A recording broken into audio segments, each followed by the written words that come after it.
Honestly, Mark, look at her. She's a land yacht. Sarah's voice, a casual, dismissive flick of her wrist, cut through the quiet hum of the evening. My eyes, which had been tracking the basketball game on the television, snapped to her. She was scrolling through her phone, a picture of Emily, my ex-wife, the mother of my kids, filling the screen.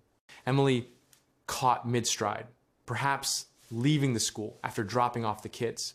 In her usual practical attire, a cold jolt went through me, tightening my chest. A land yacht. The words hung in the air, light and careless from Sarah's lips, but heavy and sharp in my gut. My mind instantly scrambled, a frantic internal debate firing off like a ping pong match. Confront her? No, don't stir the pot. She's my wife. I love her. I want peace.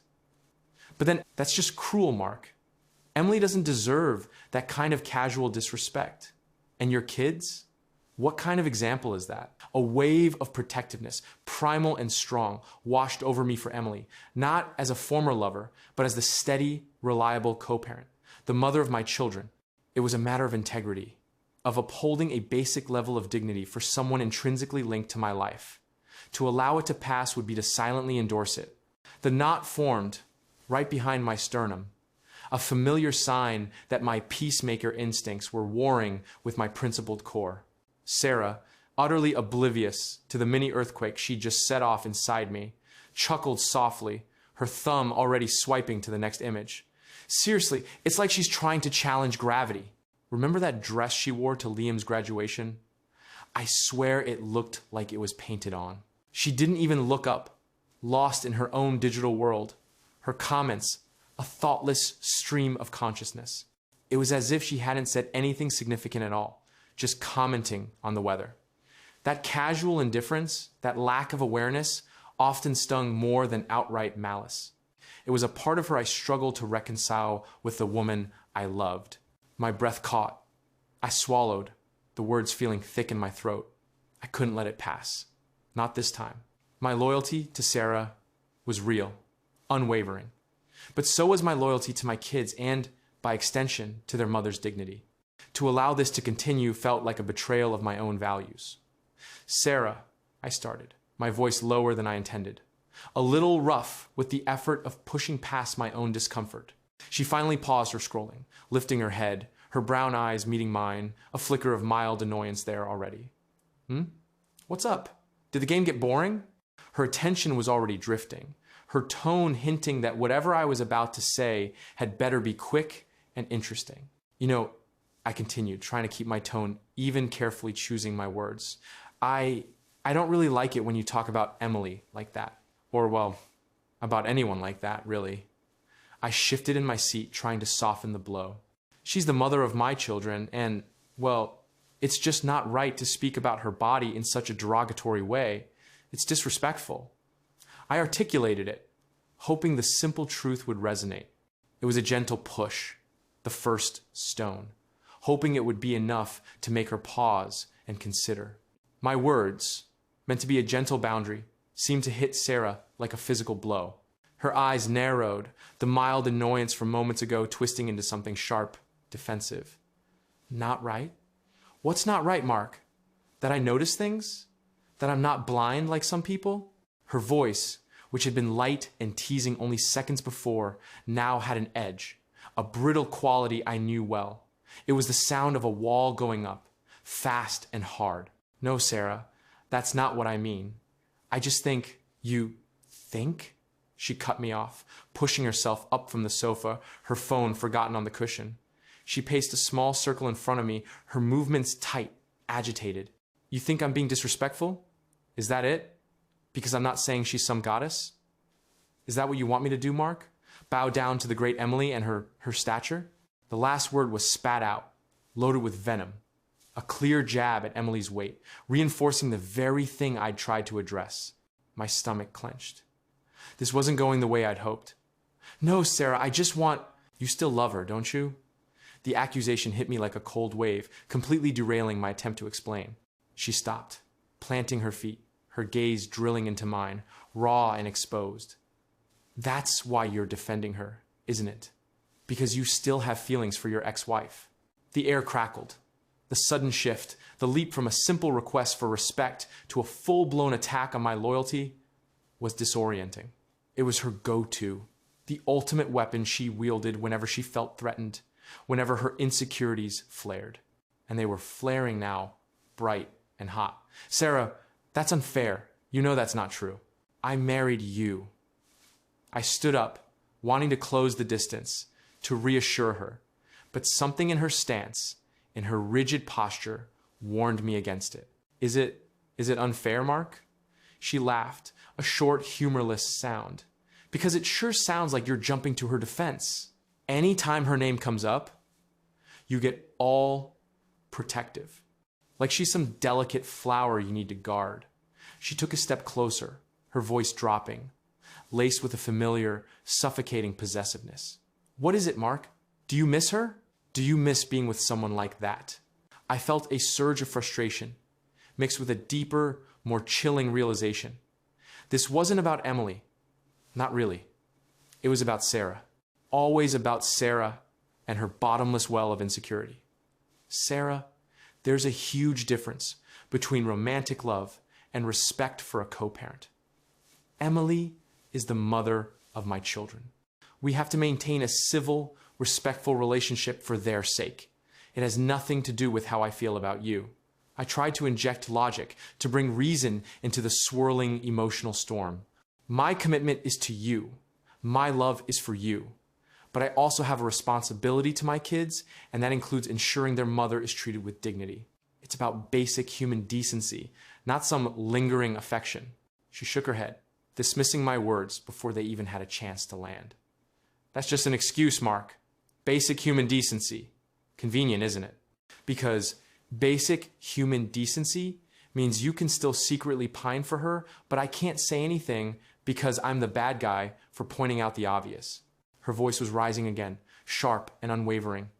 You always do this. You twist it around. You make me feel like I'm crazy for seeing what's right in front of me. Every word she spoke twisted my earnest explanation, turning it into evidence against me. My commitment to her, my desire for peace, felt like kindling for her accusations. The conversation was moving in circles, a dizzying, suffocating loop. It wasn't about understanding. It was about accusation.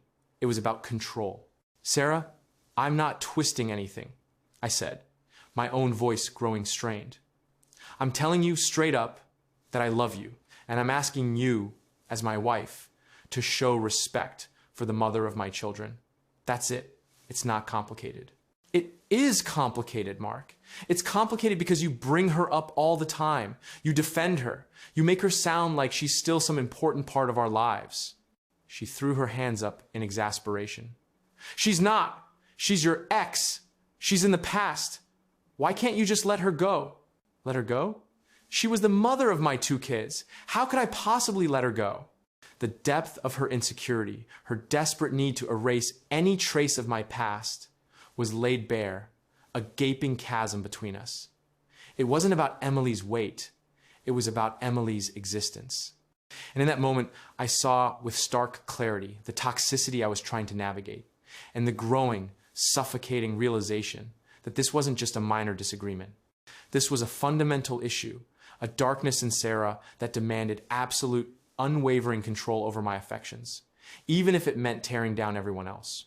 The argument intensified, a relentless volley of her accusations and my increasingly futile attempts to explain. Her words, "Why can't you just let her go?" echoed in the air, a suffocating demand that stripped away any pretense. The argument had been a dizzying, looping ride, but that last question, that desperate plea to erase a fundamental part of my life, hit me differently.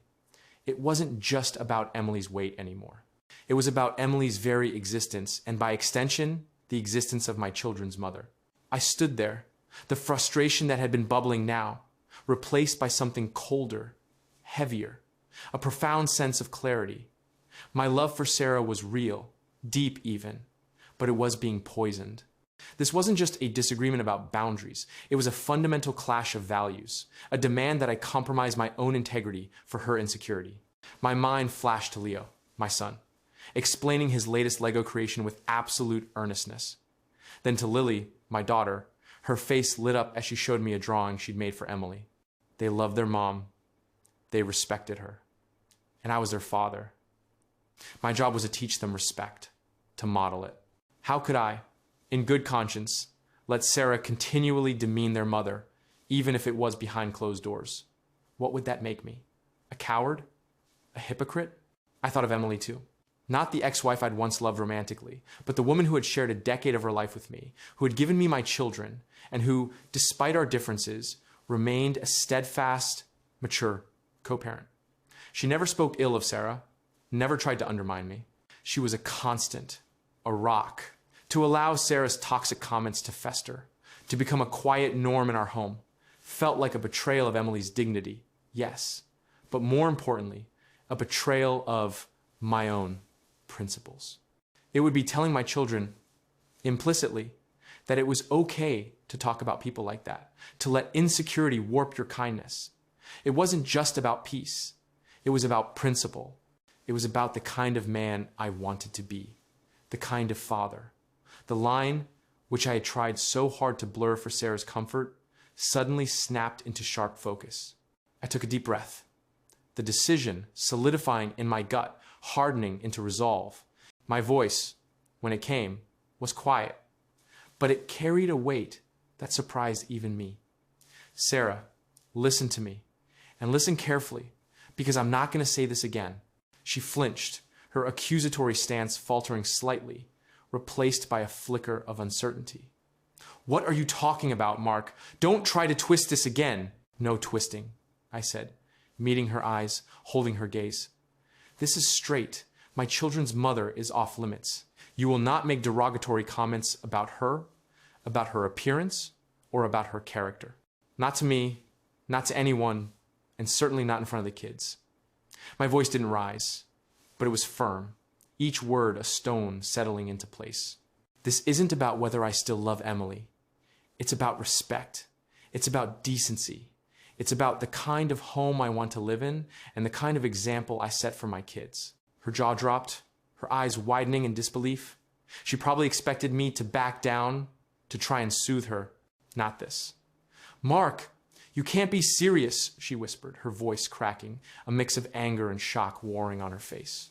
Her manipulation, her usual tactic of turning the blame back on me, had failed.